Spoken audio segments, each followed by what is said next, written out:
got it out of my system. I want to talk about dopamine detox today and how I used fasting to have probably the most hardcore dopamine detox experience I've ever had, and maybe the most hardcore experience you may ever have, dopamine detoxing. So basically what I did is I fasted for 3 days. 3 days went by. I did one refeed. So that third day, that 6 p.m. night, I broke my fast.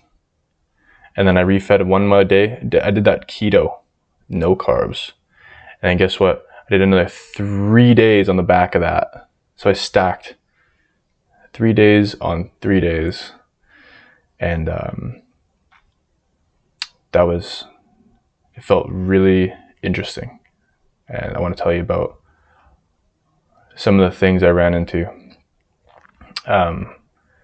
First 3 days, first of all, day one, that was very kind of easy. I don't know why I decided to do it. I kind of just started doing it. And it came right after Easter and all the Easter dinner and all the treats. I ate too much chocolate and all that. And then I was just like, wow, I'm kind of fiending for bad food now. And I've been eating bad for the better part of a year, at that point. My weight at the time was 231. And that's with food, but also like undigested matter, right? So I was heavy and I was like honestly constipated. It just was like, hey, this is not good for my system. So I think I just made the call to fast, did my research, and then I went right into it. Day one was easy. Day two, that's when I started to feel kind of high, like very, not in a good way high, but like just, I woke up feeling very good. And I think midday, that second day, I was, let's say, detoxing, maybe withdrawing off of the food and the dopamine. So hunger cravings came in extremely hard. And with that, mood changes, and I was like not myself. But I kept it pretty internal. Like I'm fairly good at that. Like maybe someone can tell I'm off, like a family member, but generally I keep it pretty tight. Day three was fine. I felt less cravings. Now the way I refed was this may be boring detail, but if you clicked on this video for this, then this is very important. So the way I reintroduced food, I basically spent all of day three preparing a bone broth and simmering it. And I only had 6 hours to do it, so it wasn't the best bone broth. I want to simmer it for way longer next time. But I was able to bake the bone for 45 minutes, and then I simmered it in the pot for 6 hours. And if you do any research on like bone broth to break a fast, you know that you shouldn't be putting onions or anything that has flavor in it. So just ginger and some apple cider vinegar, lemon, those kinds of things. You make it however you want. But my first break fast meal was just bone broth, and then I had to wait an hour. After that, I just ate zucchini and avocado. That was my meal one. And then the next day, basically did the same thing, but I was already refed technically, or not refed, but fast broken. So I had a couple eggs, and then zucchini, avocado, and then that dinner that day I had steak with more zucchini, more avocado. And I think that might sound like the same thing every time, but like that's kind of how I eat already. But that was the easiest thing on the gut. I didn't have any issues. going into the next 3 days, I was basically still in ketosis day 1. So I didn't have to actually deplete any glycogen, but day 1 of this last 3 days felt like kind of rough. I was like, oh, like this is a deeper fast than the previous day 3 was. So made it through that day. Intense cravings again still. But more mental. Like I wasn't actually physically hungry, which is different when you can really realize that. And day 2, very much the same. Day 2 is the hardest, and this is where the dopamine detox starts to come into play. Because I think that was technically day 5, 6 out of all of it. And I had like random bouts of like internal rage and anger come up. And hopefully that doesn't speak to any internal struggles I have, because I know we all got them. But like I was reminded of something that was pissing me off a week earlier, and I was like actually getting worked up about it, to the point where I was like, heart rate went up, and I was like, oh, but I'm pretty conscious. So I was like, okay, this is the fast. And I was like, okay, I need to get my heart rate back down, chill out. But it's very interesting how things come up. It's like your body's in catabasis. It's trying to break down everything that's bad and useless. So either metaphorically or literally, it took that little stored anger in my brain, and it brought it to light, and then it burned it, purified it into, I guess, energy that I had in the moment. But then it went away, and I was glad it did, and it didn't come back. Even if I thought back on it, there's no way I could get as angry twice like that. So that passed. And yeah, something I did that I don't recommend during this whole fasting thing is I watched a lot of food videos, and in a weird way I think it helped me, but definitely used it as like real dopamine detox, not detox, dopamine harvesting. So I watched these food videos, and I would just be like drooling, and I'd be like, oh, I want to eat that, I want to eat that, I want to eat that. But in a funny way, it kind of honed my discipline even more, because it still wasn't going to make me get up and go into the fridge and eat something garbage, or drive to McDonald's and just binge on some shit. I really craved chicken, like deep fried chicken, like KFC. In particular, Mary Brown's spicy chicken. I wanted the whole half chicken. And now that I'm on the other side of it, and I ate just very simple, plain foods, that's kind of gone. I don't really want deep fried chicken anymore. So that's how powerful the fast is, and that's how easy it is to get yourself worked up. And it's ridiculous, really. But it's no reason to quit your fast. So I think if you want to kill time, you can watch the food videos and you'll be all right, as long as you have control. And if you don't have control, don't do it, because if you do watch those videos and it makes you slip, you will hate yourself, and you'll feel pathetic, and physically you'll feel horrible because you fasted for that long. Your whole system goes asleep, and you're going to shock your system with like the heaviest grease and heavy protein, and your stomach acid isn't even there. Your intestines are dormant. So you can go into serious shock from that and feel horrible for days. I think people have died from doing that too. So don't binge after you fast. That's not what it's for. It's not to make you enjoy food more, even though it will. So to be more specific with my protocol, actually what I have to do here is it's just day one of the refeed. 6 p.m. last night was when I had just bone broth and zucchini avocado. Guess what? I get to have more zucchini and avocado, except with some poached eggs this morning. Fried eggs are even too hard on the digestion.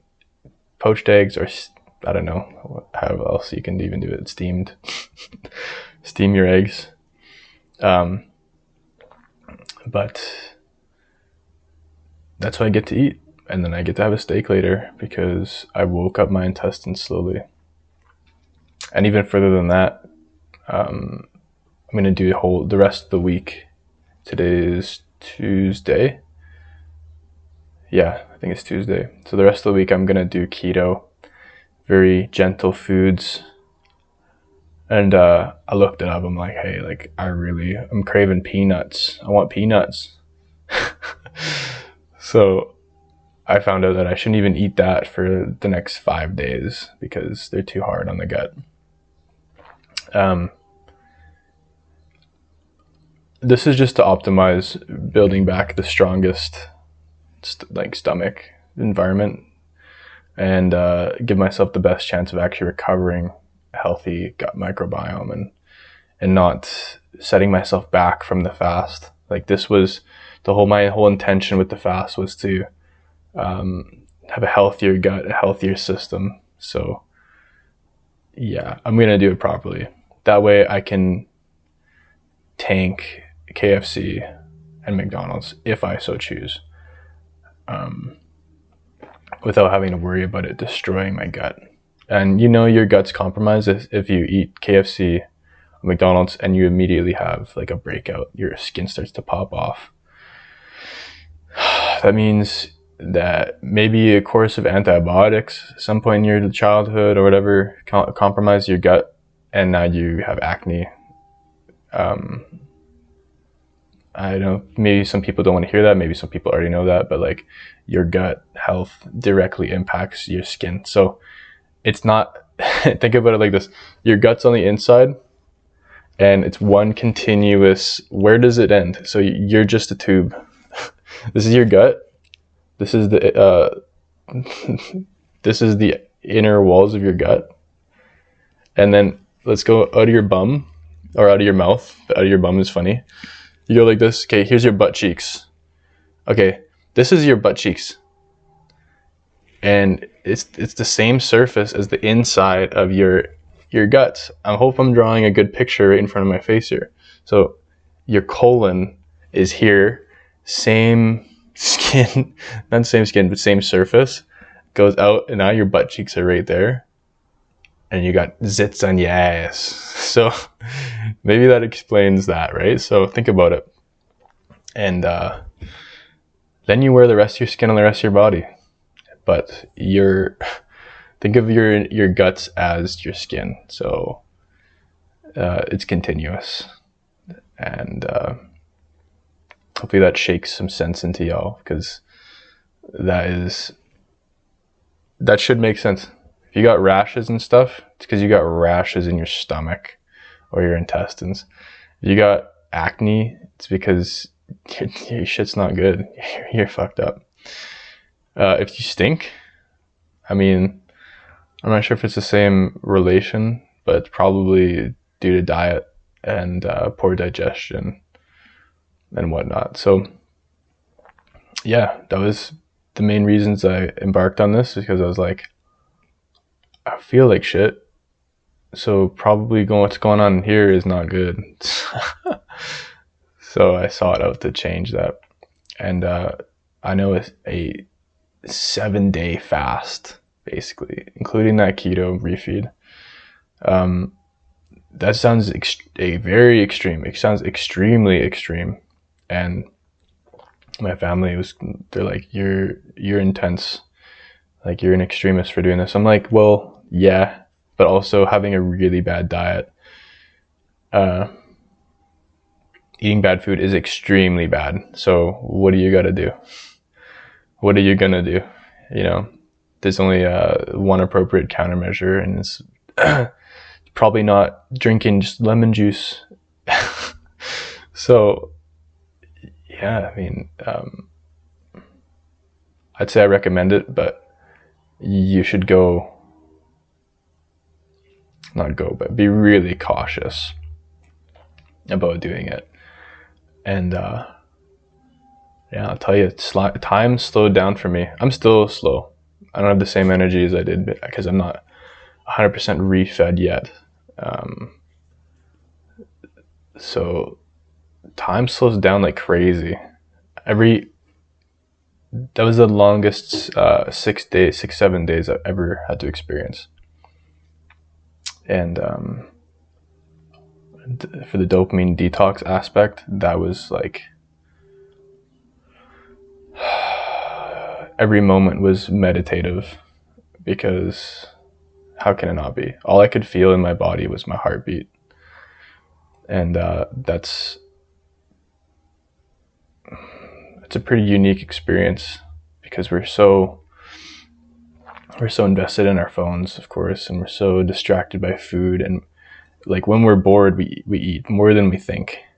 Eating out of boredom is like 99% of the reason people are eating too much and too often, right? So yeah, it's good to just slow down once in a while. I think if everyone did this once a year, as long as they do it smart, they would reap pretty good gains. I mean, if you can call autophagy and catabolism gains, I think it is. And if you watch this late into the video, I'll tell you how much I lost. And I lost 20 pounds, 20 whole pounds in 7 days, which is like so insane. It's so insane. I started at 231, and this morning, even after I refed, I lost another pound, and this morning I was 211 pounds from 231. So that's a lot of weight. And that was mostly muscle glycogen and water and shit that was in my stomach, which is nasty. I'm glad it's out. But yeah, that's an intense amount of weight, and I look a lot more shredded. I'm not necessarily lean by any means, but there's the telltale lines that pop out on my body. And if you saw my little short video of just me flexing my leg, like going from 231 fluffy to having noticeable lines in the quads and the hams, like that's the 20 pounds lost looks like. I suspect after this refeed, my muscles are gonna kind of plump back out. I'm gonna gain maybe like 10 pounds, hopefully, and I'll be back to like the 220 mark, probably more. I'm gonna try to do this slow and as smart as possible. I don't want to be bloated and not fitting my shoes, but that muscle pop, that definition, is gonna make those lines go deeper, and I'm gonna look actually leaner after I refeed more. So looking forward to that. I didn't do this fast as like a hack to get lean and look good or lose weight, but something was telling me, because I was so constipated and I was hovering around the 230s, that it's time to back off. It's time to maybe downsize a little bit for summertime and just move around healthier, because walking around heavy is not what your body wants. It's hard on your heart, it's hard on your joints and everything. So yeah, I shed some body. And yeah, I hope to make another video maybe updating on this topic, where I'm at a week from now post fast, and you might be able to see it in my neck and my face, like I feel much skinnier right now. So yeah, I'm gonna sign off. That's it. Thanks for watching. Subscribe.